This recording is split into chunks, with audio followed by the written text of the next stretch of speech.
tiada terduga, tiada terduga kasih-Mu heran dan besar, heran dan besar kasih-Mu. Arti kehadiran, arti kehadiran-Mu selalu nyata, nyata di dalam hidup. Sekali lagi kita naikkan.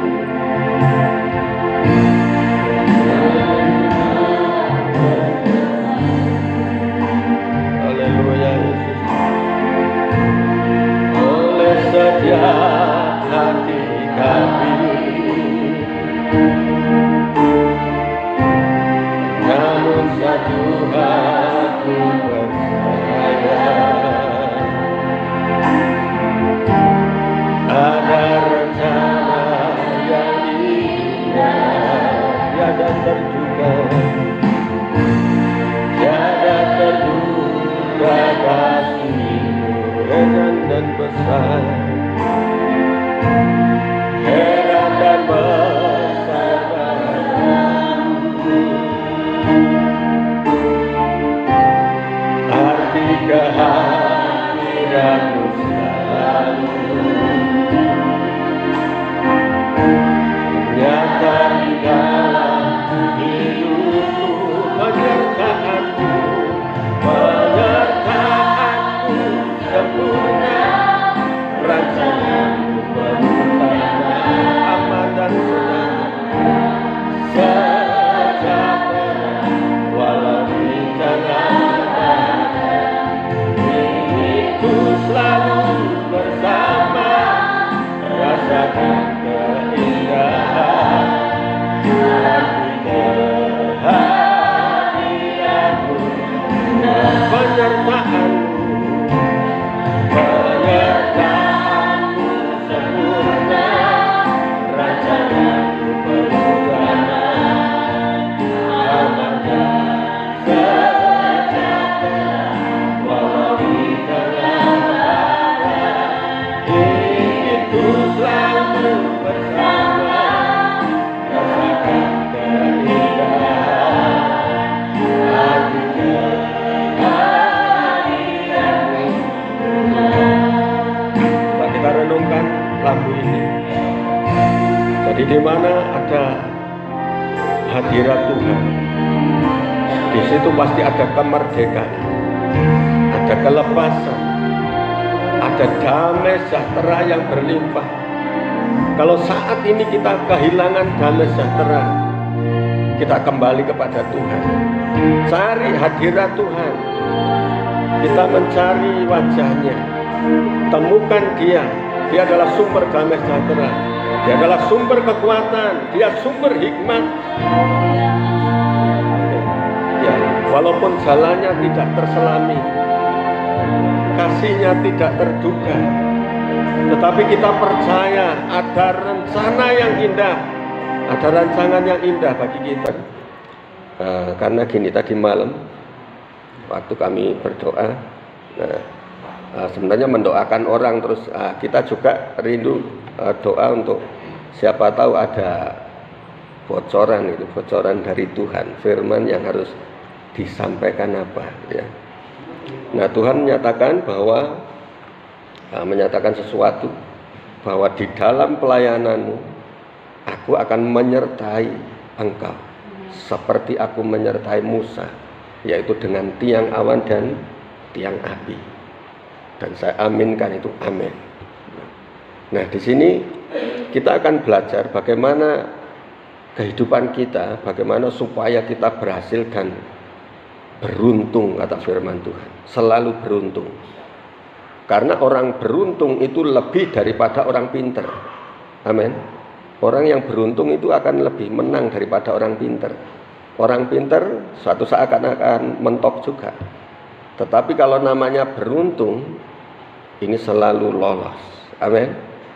Nah, ini. Jadi bagaimana supaya kita beruntung, supaya kita berhasil, yaitu dengan penyertaan Tuhan. Amin. Hanya orang yang disertai Tuhan, yang di mana-mana selalu dibuatnya beruntung. Tetapi orang pintar bukan beruntung, ya kemana-mana bisa buntung, karena mengandalkan kekuatannya, kepintarannya. Oke, kita akan baca di Yosua 1. Yosua 1 ayat 1 sampai yang ke-9.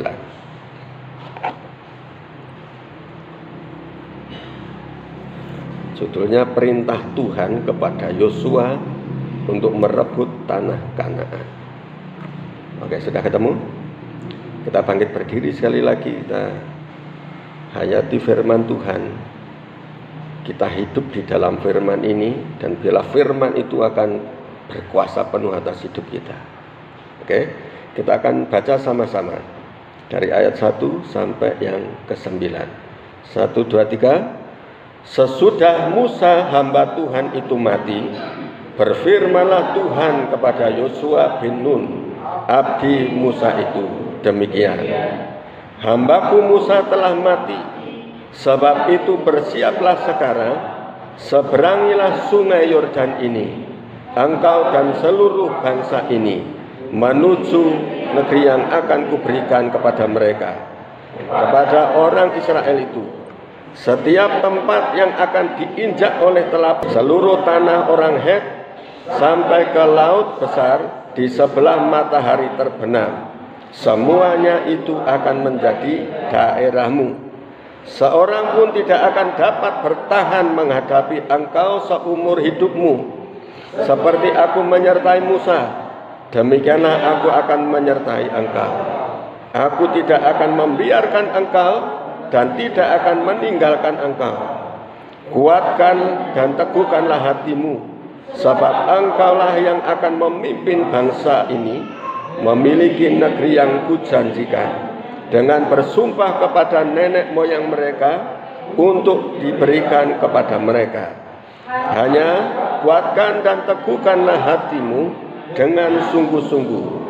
Bertindaklah hati-hati sesuai dengan seluruh hukum yang diperintahkan kepadamu oleh hambaku Musa.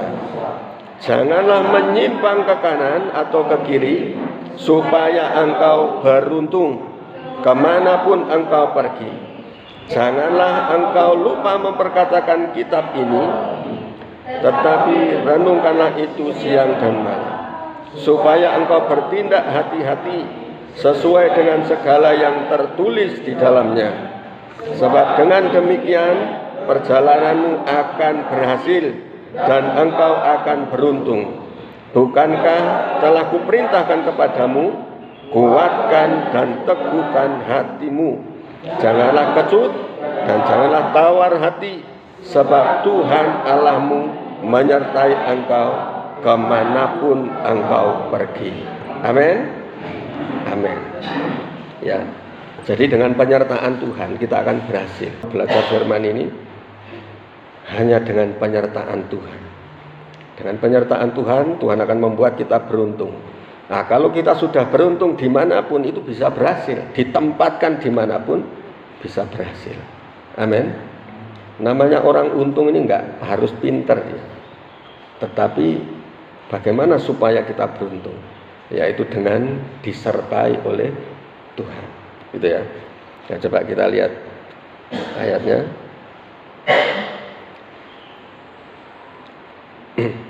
Dari ayat 5. Nah, ini apa yang dikatakan di situ? Seorang pun tidak akan dapat bertahan menghadapi engkau seumur hidupmu. Seorang pun tidak akan dapat bertahan menghadapi engkau seumur hidupmu. Seperti aku menyertai Musa, demikianlah aku akan menyertai engkau. Aku tidak akan membiarkan engkau dan tidak akan meninggalkan engkau. Ya, ini janji Tuhan kepada Yosua. Dan ini juga menjadi bagian kita. Ya, ini bisa menjadi bagian kita. Seorang pun tidak akan bertahan menghadapi engkau. Jadi lawan kita boleh banyak, yang menyerang boleh banyak, tetapi kita akan mengalahkannya. Amin. Nah, kalau peperangan sekarang bukan seperti zaman dulu. Peperangan kita sekarang bukan melawan darah dan daging, artinya bukan manusianya, tetapi melawan penghulu udara yang jahat, gitu ya. Bangsa Mesir yang sedang mengepung orang Israel, yang mengejar, yang tadinya itu kan menuntun di depannya, ini bergerak ke belakang orang Israel, di belakangnya, supaya menjadi pembatas antara orang Mesir dan orang Israel. Nah, ketika ada di tengah-tengahnya, awan itu membuatnya menjadi kegelapan. Nah, gelap gulita, sehingga mereka tidak dapat melihat satu dengan yang lain, tidak bisa menemukan satu dengan yang lain. Itu karena ada awan, tiang awan. Nah, jadi ada kuasa yang begitu besar. Jadi pernyataan Tuhan lewat tiang awan dan tiang api. Tiang awan dan tiang api. Kalau ini sudah menyertai kita, apapun yang kita hadapi, Tuhan katakan tidak akan ada yang bertahan melawan kita. Amin. Tidak ada yang bertahan. Nah, jadi kami di dalam pelayanan, kami juga sering namanya doa keliling. Nah, doa keliling ini, kalau doa keliling ini yang kita hadapi bukan lagi yang seperti genderuwo, kuntilanak, pocong, ya kan? Tetapi penguasa daerah, ya, terus penguasa kota. Jadi kita bisa tahu yang menguasai kota ini apa, menguasai daerah ini apa. Ya seperti contoh aja, Palembang, kami ditunjukkan oleh Tuhan, itu ada 7 makam raja-raja. Padahal kami kan belum pernah lihat Palembang keliling sampai ke gunung-gunungnya ini. Jadi dikelilingi ada 7 makam. Nah, ini makam raja-raja. Di situ rohnya sangat besar. Nah, ini. Itulah makanya kenapa dan banyak orang Palembang yang sudah percaya Tuhan. Ada perubahan, gitu ya.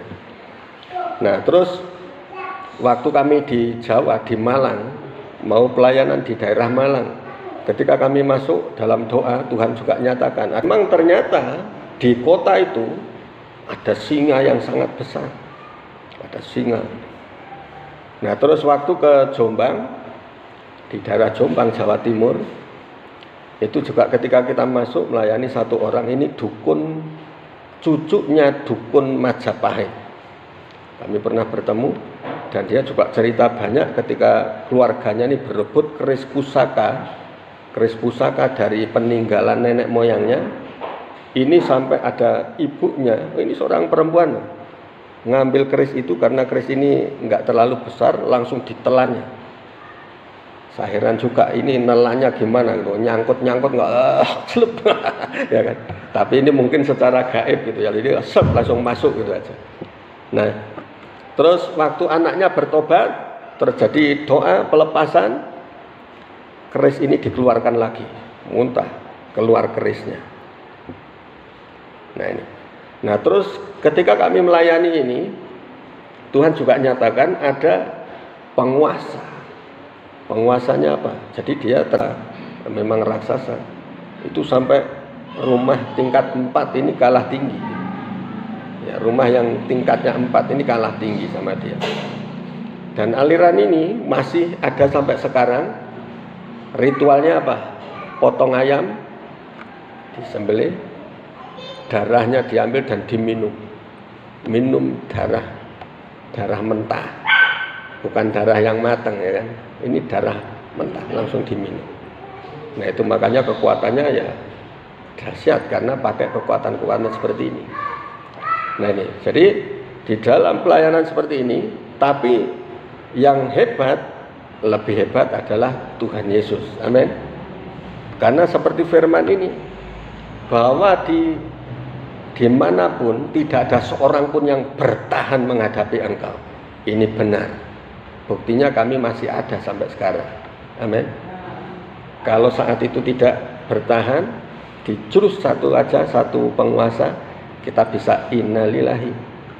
Nah, dan ketika kita menghadapi kuasa-kuasa kegelapan yang begitu dahsyat, ya tetap aja Tuhan tolong kita. Yang paling rumit sekalipun Tuhan masih tolong kita. Ini pernah terjadi, kami melayani, ada seorang yang gila ya, sudah gila waktu itu di daerah Jombang.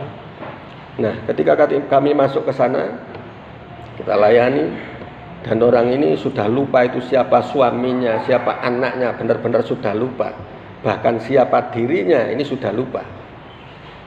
Dan ketika kita doakan, terlepas, langsung sembuh, langsung ditanya siapa suamimu ini, siapa anakmu, langsung ngomong ini. Nah, sudah sembuh. Tetapi pulang dari sana ternyata ada yang nggak terima.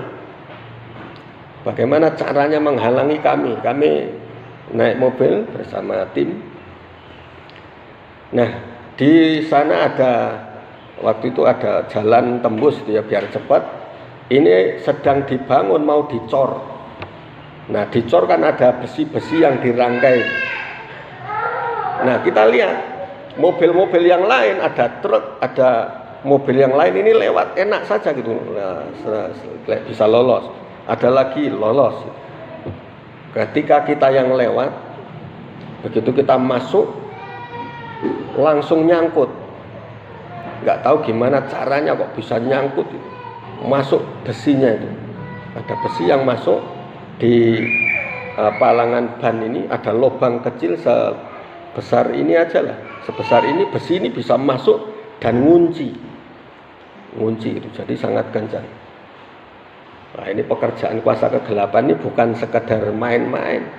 Maksudnya bukan sekedar apa, bisa nyerang secara fisik, menghalangi secara fisik. Nah, waktu itu kami coba gas, maju nggak bisa, mundur nggak bisa, nyangkut. Kalau dibawa nanti sama rangkaian besi bisa ikut itu, ya kan? Wah, susah banget. Sampai ada orang sekitar situ yang mau bantu. Gimana ya Pak? Ada linggis enggak? Wah, susah Mas cari di sini. Akhirnya apa? Udah, ini berarti bukan main-main ini. Kita doa, yang di dalam mobil berdoa, kita yang laki-laki keluar. Langsung mereka berdoa, kami semua berdoa, dan Tuhan tunjukkan ada seorang dukun yang sedang ngasih mantra-mantra. Pakai kayu aja. Saya pasang gini, ayo mobilnya dimundurkan, mundur. Langsung seret, lepas. Padahal tadinya ini benar-benar masuk ke lubang itu. Ada lubang sebesar ini. Bisa nyangkut, bisa ngunci. Gimana caranya tadi? Nggak tahu. Tetapi kuasa Tuhan tetap lebih dahsyat. Amin. Tetap kita bisa keluar. Nah ini. Jadi kuasa Tuhan akan berlaku, akan bekerja atas kita. Dan apapun itu yang kelihatan sangat mustahil, itu bisa tetap menjadi nyata. Ya contoh aja yang anak Pak Junta siapa? Simon, yang waktu begonya masuk ke kolam lumpur itu. Ya, yang ke kolam lumpur. Katanya kan sudah diangkat pakai berapa beko yang pertama Pak? 4 beko. Enggak lepas. Ya kan? Tetapi dengan doa-doa kita semua, nah Tuhan nyatakan di situ memang seperti kerajaan siluman yang kayak nyedot. Ada pusaran yang menyedot sehingga semakin digerakkan semakin tenggelam, semakin digerakkan semakin tenggelam, semakin masuk. Kelihatan cuma ininya saja.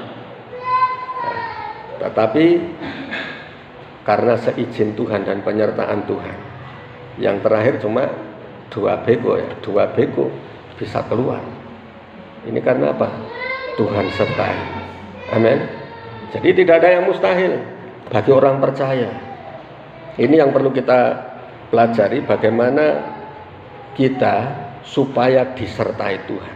Karena banyak orang yang mencari, yang dicari ini apa? Berkatnya. Apakah mencari berkat Tuhan salah? Enggak juga. Kita datang ke gereja supaya diberkati.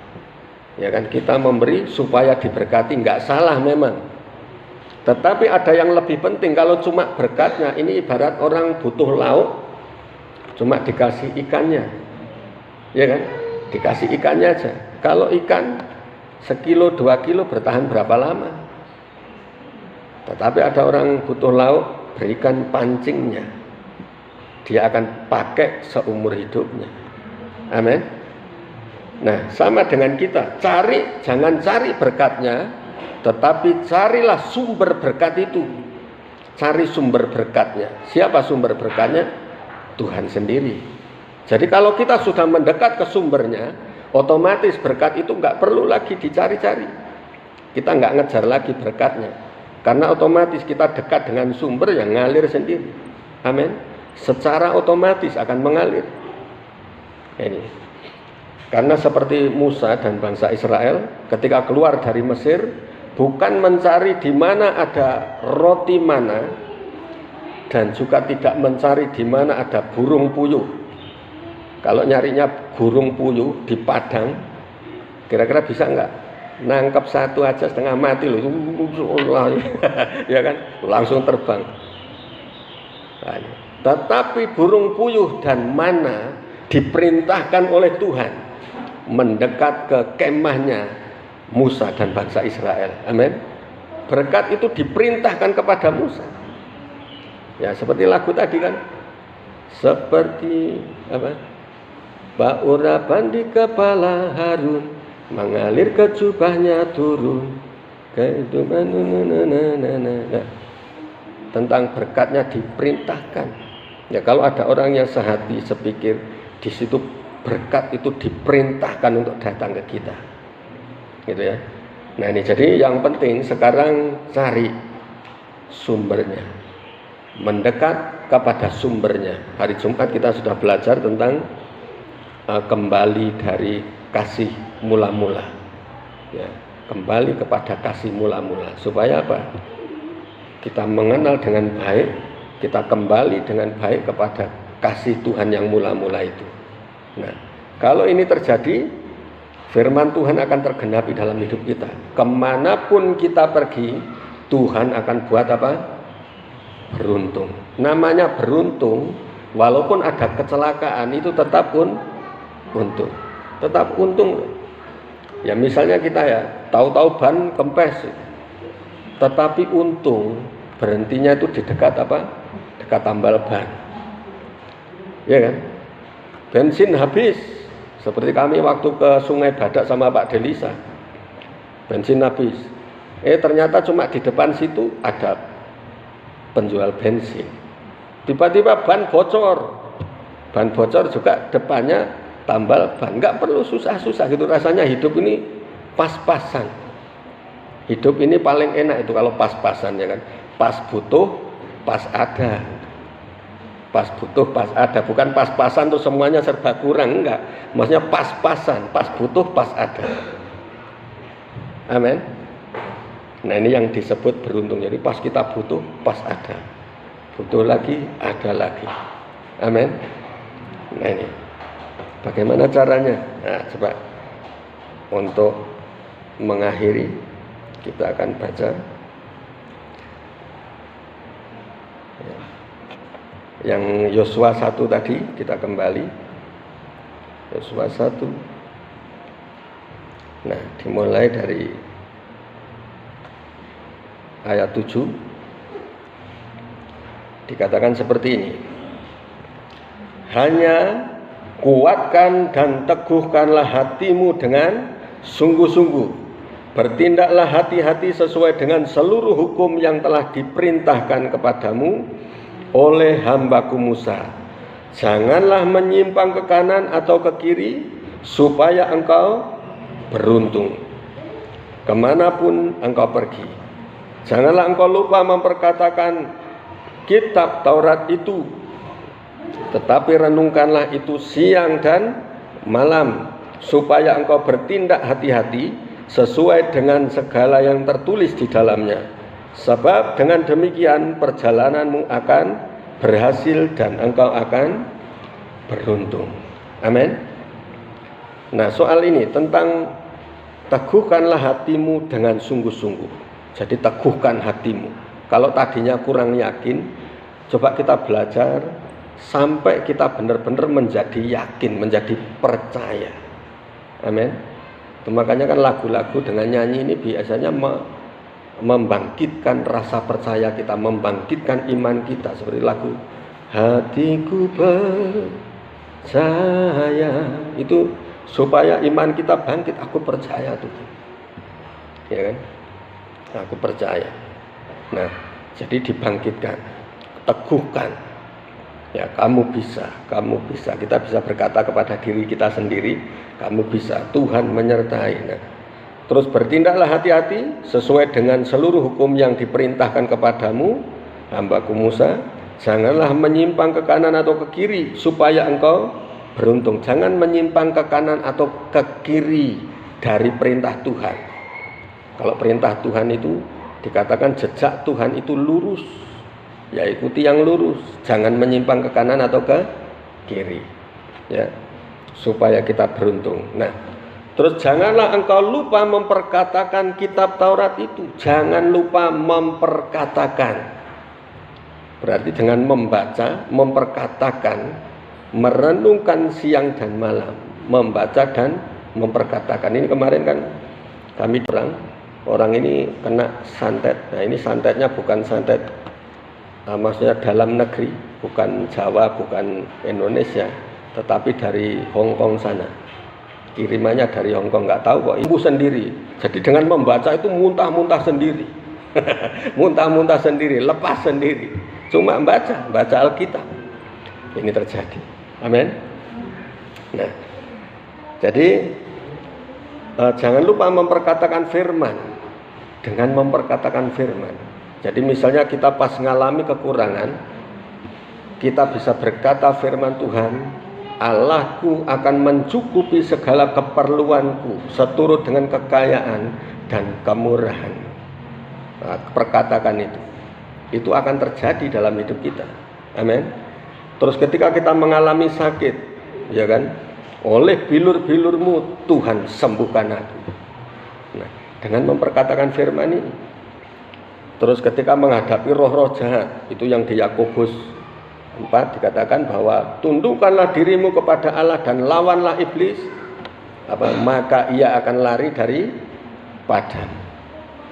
Nah, jadi dengan memperkatakan firman ini ternyata ada kuasa yang besar. Ada kuasa dan terjadi kelepasan. Amin. Dan apa yang dijanjikan Tuhan, bahwa aku akan menyertai engkau. Seperti aku menyertai Musa dengan tiang awan dan tiang api, aku akan menyertai engkau. Nah, kalau tiang awan, tiang api itu menyertai kita, tidak ada satupun yang bertahan menghadapi kita. Amin. Ya, kita lebih dari pemenang. Oke, saya kira ini kita akan memuji